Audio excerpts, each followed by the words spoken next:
Hi guys, isang mapagpalang araw po sa inyo guys. Kumusta po kayo at naway nasa mabuting kalagayan po kayo. At sa araw na ito guys ay muli niyo akong samahan guys at meron tayong titinang sasakyan na Hyundai.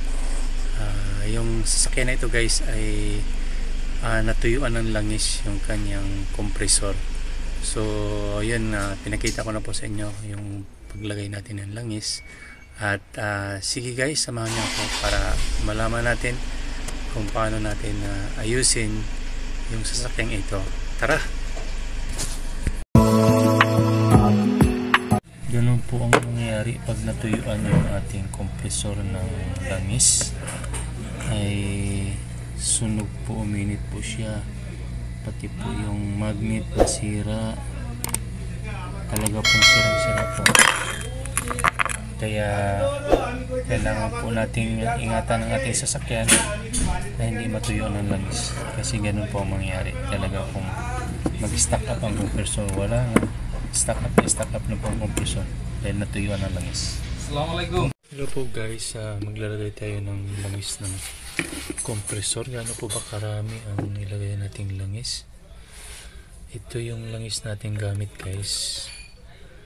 Ayan, M Karate guys. Ito ay synthetic po siya at napakaganda po ng langis na ito guys, kaya ito na yung ginagamit kong langis.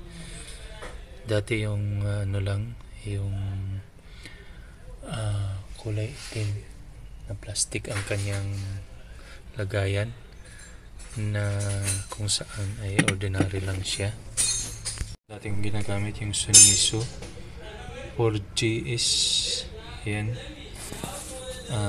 yung mga pang ordinary lang po siya, kaya nung natuklasan ko yung langis na yun, ay yun na yung ginagamit ko ngayon. Okay, yan po guys, ang ilalagay ko guys ay, kasi po pagka walang kalaman-laman po ang pag nilinis po natin ang condenser evaporator, nilinis ko po yung condenser evaporator, ang ilagay po natin ay mga 230 ml. Pero hindi naman natin linisin yung kanyang evaporator, may laman na pong langis yun, kanyang condenser evaporator, pati yung mga hose mayroon na, kaya hindi ko gagawin 230, gagawin ko lang siyang 200 ml kasi malaki po yung kanyang compressor guys, kaya maglalagay ako ng 200 ml. Nasaan po ba ang 200 ml? Nandini siya. 180, 200, 210. So dini po. Ayan po, isali na natin.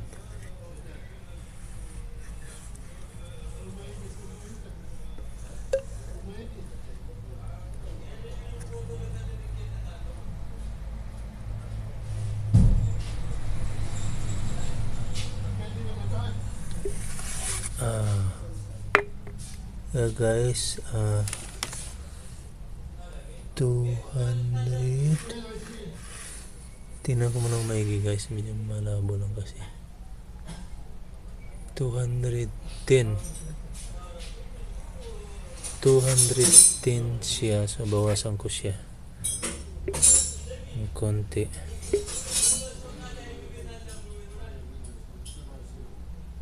210. Ayan guys, naka 200 ml na siya. So ilalagay ko na siya din sa ating compressor.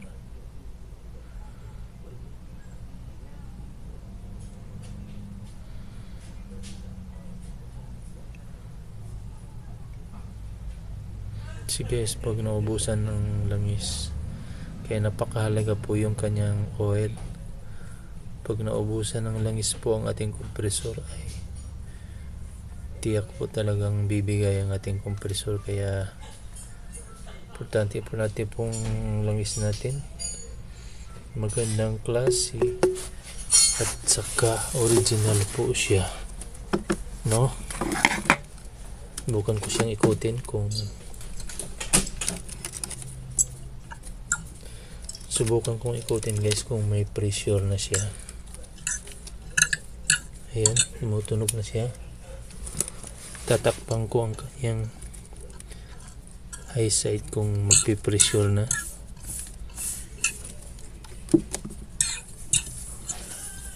Ayan, meron ng pressure po. Ayan, nagka-pressure na po. Ayan. Okay. Ayos na po yun. 200 ml ang nilagay ko. So, yung isa naman, dalawa po ang compressor ng ating Hyundai. Sa bus po ito. So, ilagay natin. 200 ml din ulit. Ating ilagay.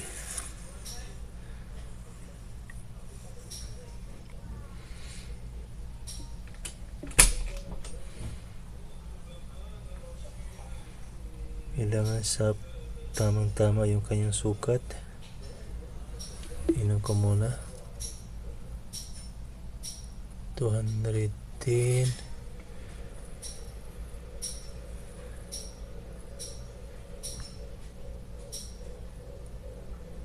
Ayan.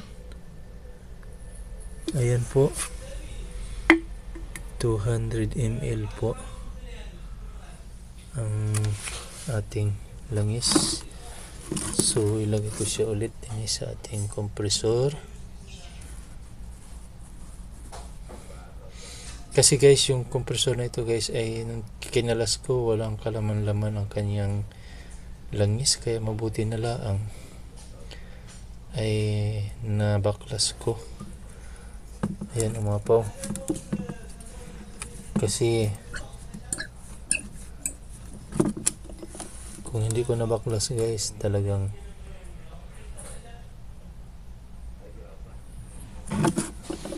kakatok ang ating, kasi nangyari po guys, itong isa naubusan talaga ng langis. Sirang-sira po yung isang compressor niya kasi naubusan ng langis. Kaya sabi ko, napakahalaga ang langis ng ating compressor, na tama yung ating langis. Kasi pakita ko sa inyo guys, yung isa kinuha ko na lang to, reserva. Yung isa sirang, ito yung pinalitan ko guys, kasi yan yung nasira. Pakita ko sa inyo yung dati niyang compressor ha, kung bakit talagang umusok siya guys eh. Ayan po yung isang compressor niya na umusok. Yung kalasin ko sunog na sunog, tapos ayaw nang umikot guys ang kanyang, ayan stuck up na po dito yung tuyo, wala pong kalangis-langis. Yan hindi ko po yan tinanggalan ng langis. Yan, walang kalaman-laman na langis. Kaya napakahalaga po yung langis ng ating kompresor kapag natuyuan po. Kaya po bumibigay po yung ating mga kompresor dahil natuyuan siya. Kaya yun guys, kakabit ko na siya dun sa sasakyan. Okay, ayan na po yung sa ilalim. Ayan, kakapain lang natin para sumintro siya.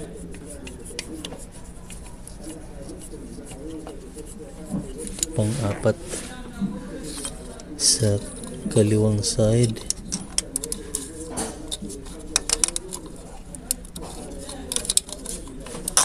Okay,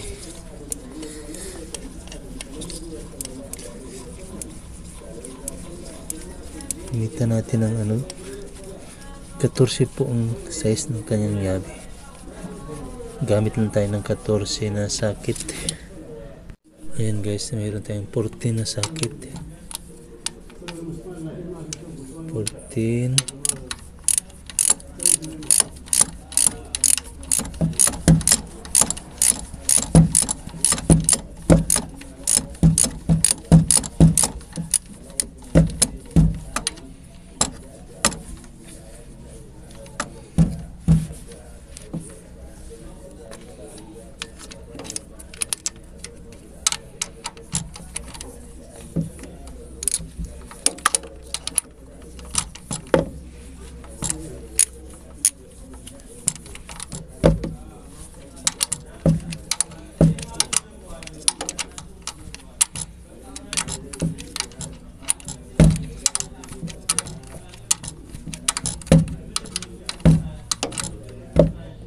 Okay.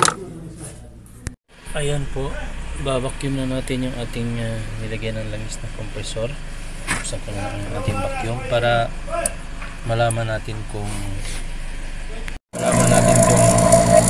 ayos yung ating paglagay ng langis compressor. So ibabacuum ko na siya. Buksan ko yung kanyang low side at sarado ang high side. Yan, mga 10 minutes guys, vacuum natin para malaman natin kung okay yung pagsukat natin ng ating langis sa compressor. Guys, magkakarga na tayo ng preyon. Nalagay ko ang initial na karga at mga 60. Subukan natin kung ayos yung ginawa natin, yung paglagay natin ng langis, kung tama yung langis na yan. Malalaman natin kung maganda ang lamig. Ayan. Okay, pandarin na natin ang ating sakyan. Ayan guys, pinagyan na natin. Mandar na yung kanyang compressor. Ayan po, mandar na ang ating compressor. Ayan, ang karga natin ay nasa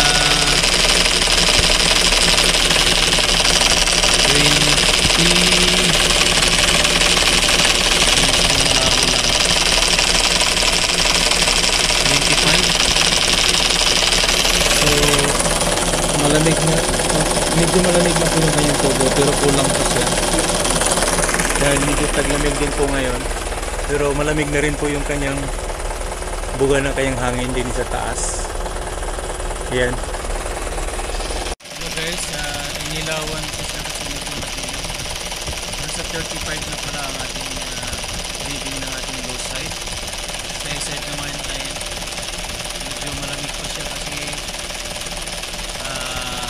malamig po dito ngayon, kaya hindi po ganong iinit ang ating high side. Ayan.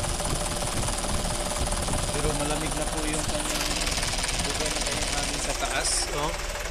Malamig na po yung kanyang aircon. Obserbahan lang po natin. Ayan po, dinagdagan ko pa siya ng konti kasi kulang po siya.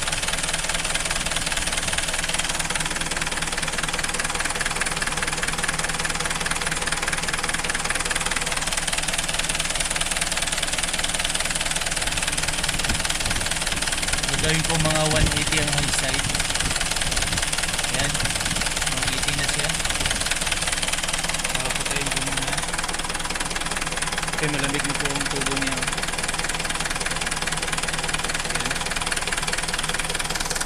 Ayan po guys, nandito tayo sa bandang likod.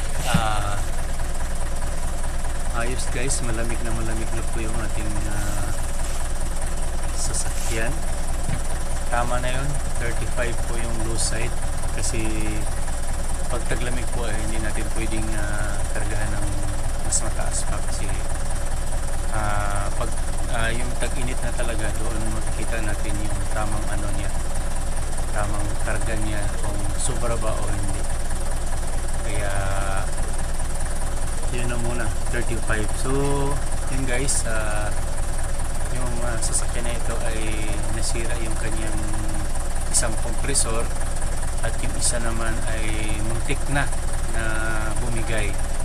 Buti na lang ay naagapan at yun, nalagyan natin ng langis at alam nyo po yung sukat ng langis na ating inilagay, di ba? 200 ml ang nilagay natin kasi guys, yung bago na compressor sinukat ko nasa 230 ml. So bakit ginawa ko lang 200? Kasi po mayroon na po siyang langis sa kanyang mga tubo, sa kanyang evaporator, condenser. Kumalat na po yung langis doon. So kung nilinis natin ang system, nilinis natin ang evaporator, condenser, ay kailangan nating lagyan ng 230 ml yung ating compressor. Dahil hindi na naman natin nilinis, yun, tama na yun guys. Kaya yun, nakuha natin yung tamang lamig, no? Kasi kung sobra ang ating langis, hindi siya lalamig guys. So ngayon, malamig na siya. So yun lamang po at maraming salamat po sa patuloy niyo pagpanood ng ating video at naway marami pa po tayong video na may upload. So once again, sa mga hindi pa nakasubscribe, paki-subscribe po ng ating channel at naway marami pa po tayong tulungan sa channel nito. So yun lamang po. God bless po and bye.